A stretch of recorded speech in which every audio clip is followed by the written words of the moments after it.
Welcome to the latest episode of Ask Our Experts. Today we'll talk about PDF accessibility and we'll try to demystify some of the common flaws in PDF with respect to accessibility.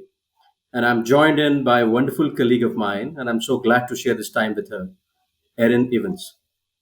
So, Erin has a vast experience in the field of digital accessibility and is a senior leader in Magic and helps us with the strategic solutioning for digital products. Um, so, as you all know, with respect to accessibility, in terms of PDF is a widely accepted electronic format, which is platform agnostic. So, to begin with, Erin, would like to understand from your side what makes the PDF so non-accessible. What's in them? What's the challenge in them? Yeah, absolutely. So thank you for having me today. It's great to talk with you this morning, Ritesh. And what I would say is that, PDFs are one of those things that are universally used from the small ages in our K 12 environment, all the way up through the professional learning and beyond, right? So there can be information in those PDFs that are very basic and simple. They can be long journal articles with a lot of intricate graphics and complex images.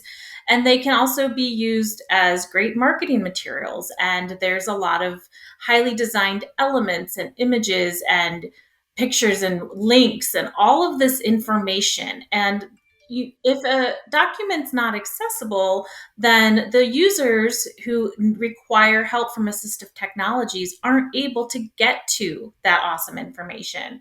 And our goal is to help get all of our users in any format to be able to get to the information that you're delivering to them. So, the thing with PDFs is that everybody uses them. They're fantastic, but we want to make sure to help people make sure that everything in there is something that they can access. Thanks, Sharon. I think you're so true. And I think with my experience, I can completely understand that. And I think PDF itself is pretty much a multi layered content. It has images on a different layer, and probably the text that you're seeing may be lying in three different layers.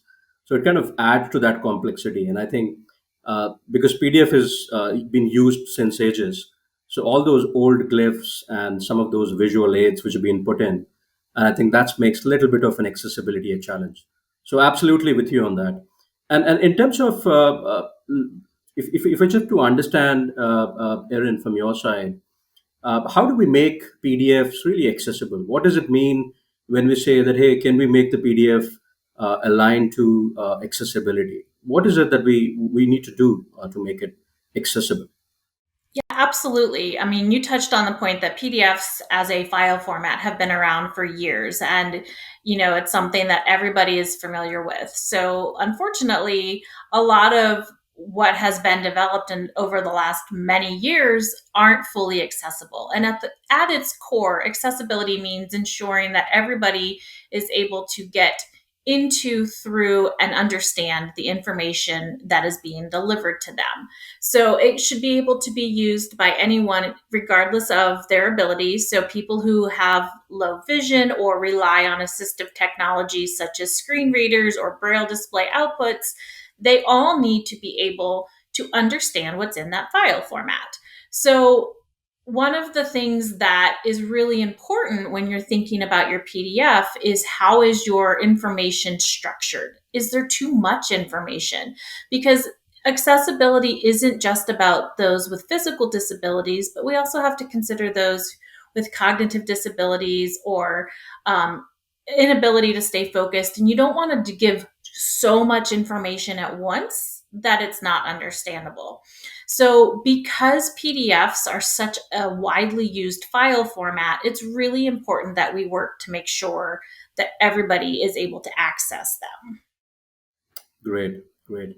And if I just have to understand and help us demystify, when we say what are the steps required to make sure that PDF is accessible, as in what are the key steps, Erin, if you could just help us understand that a little.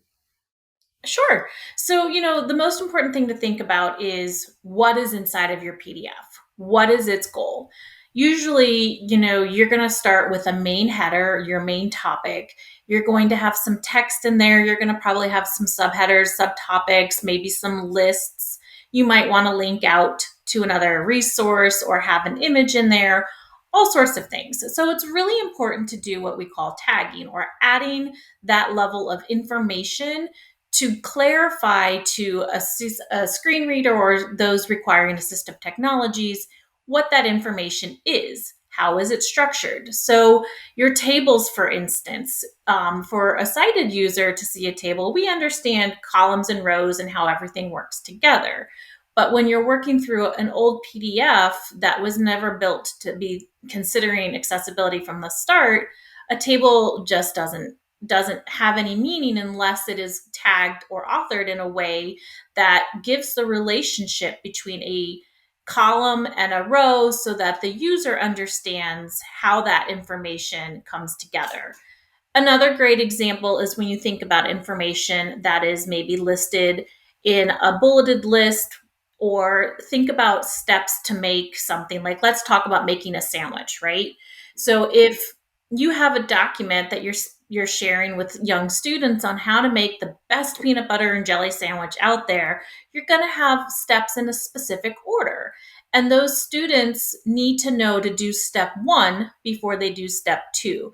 So it's important to tag those lists in a way that a screen reader will provide that information to those users to say step 1 of 4, step 2 of 4. So that allows the students up front to know this list has 4 items.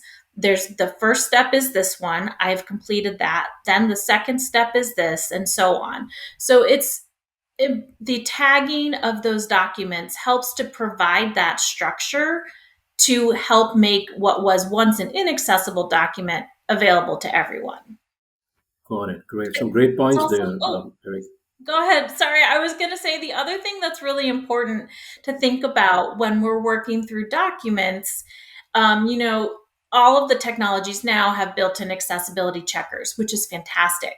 Those are great, but they will not catch everything. So it's also super important to think about testing it on your own, and, making sure that what you see and what you hear and how everything is provided is making sense to your end goal for what you expected people to use.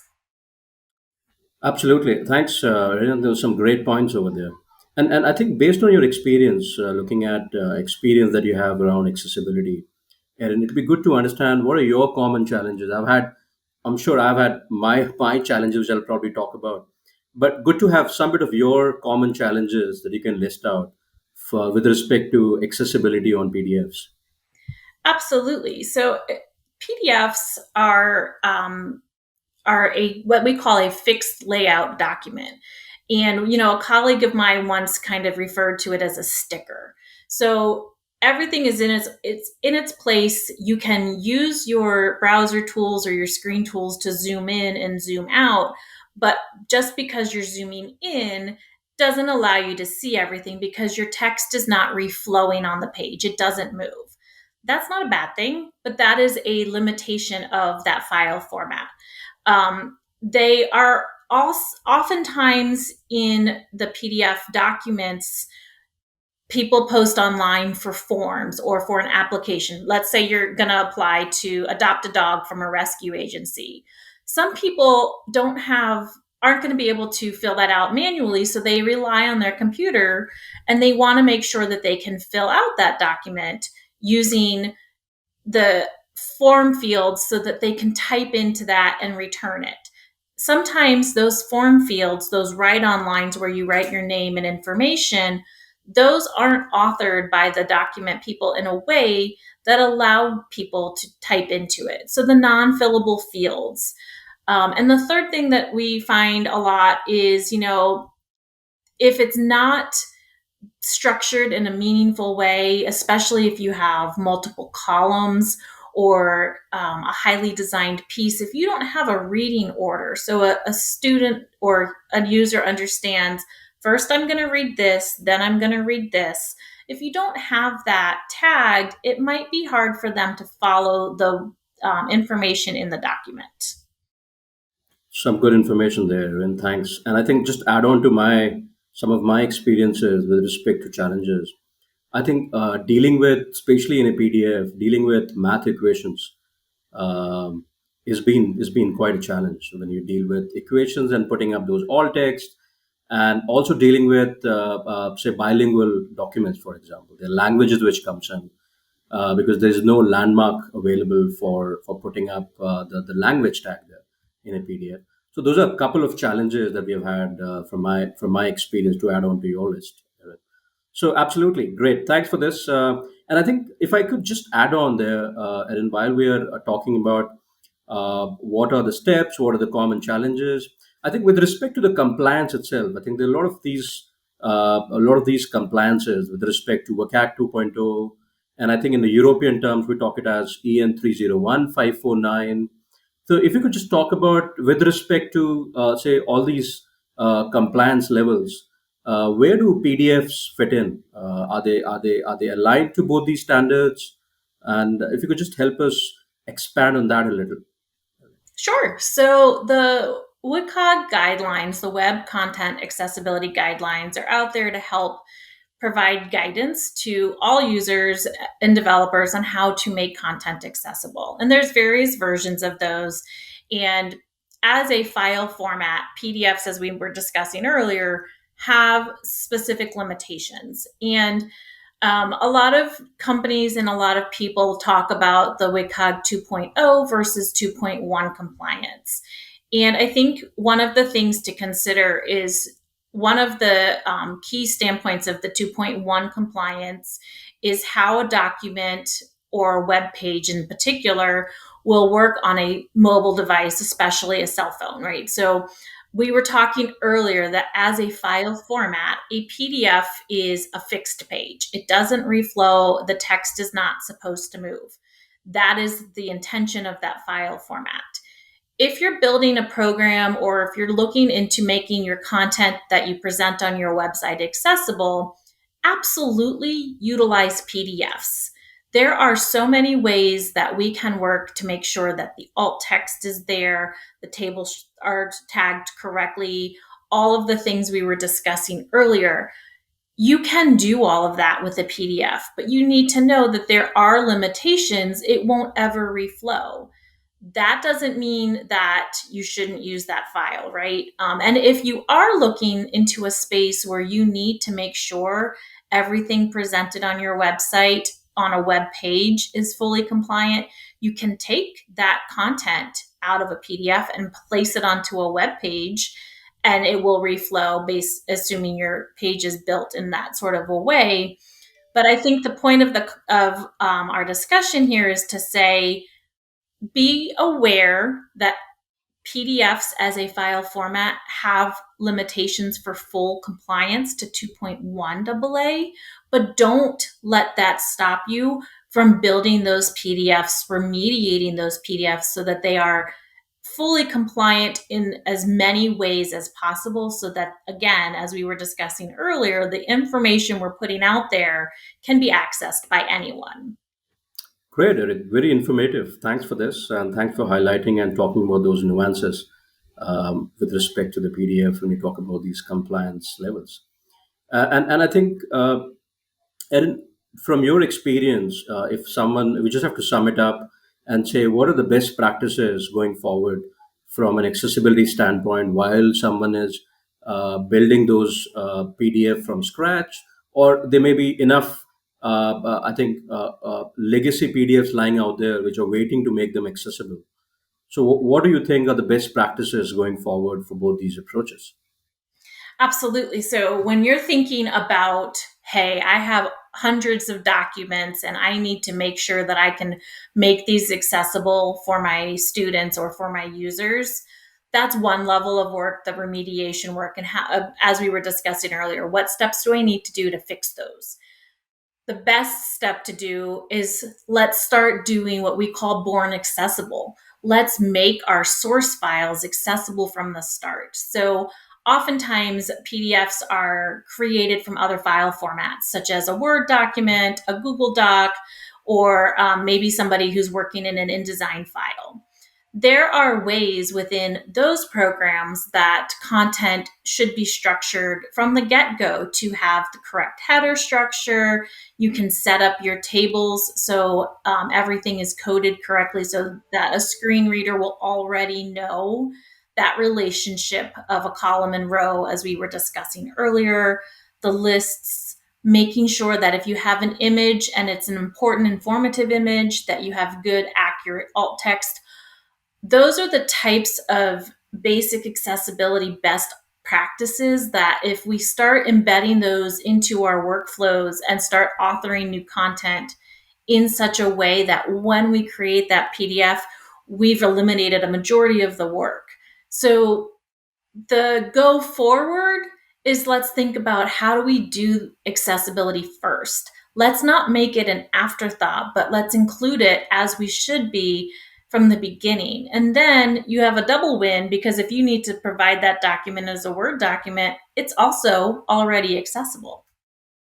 Absolutely. I think I completely agree with you on that. I can't agree much on this because I think it's important while we look at new content development, bring in accessibility upfront in discussion, be more proactive because otherwise, I think once we do accessibility as an afterthought, it would not only be make the process entire tedious, it's going to, of course, inflate the cost, the timelines, and the effort. So once we have that as a born accessible, make it as a part of a as in the overall content development process to ensure that your overall time and your cost also gets optimized as a part of that adoption. So absolutely wonderful. Thank you so much, Erin. It was great hearing your Yeah. thoughts around it. And I think I just want to add on saying that Magic as an organization can help you take care of both born accessible as well as taking care of your PDF audits. And we'll be happy to hear from our viewers what are your challenges, what has been your experience with respect to PDFs. I'm sure there must be some interesting stories to tell. So we'll be very keen to hear more on that. And how did you overcome the challenge? Feel free to write to us and share with us. And we look forward to talk to you in the next session. Thank you so much. Thanks, Erin, Thank again you. for your time. Absolutely. Thank you so much. Take care.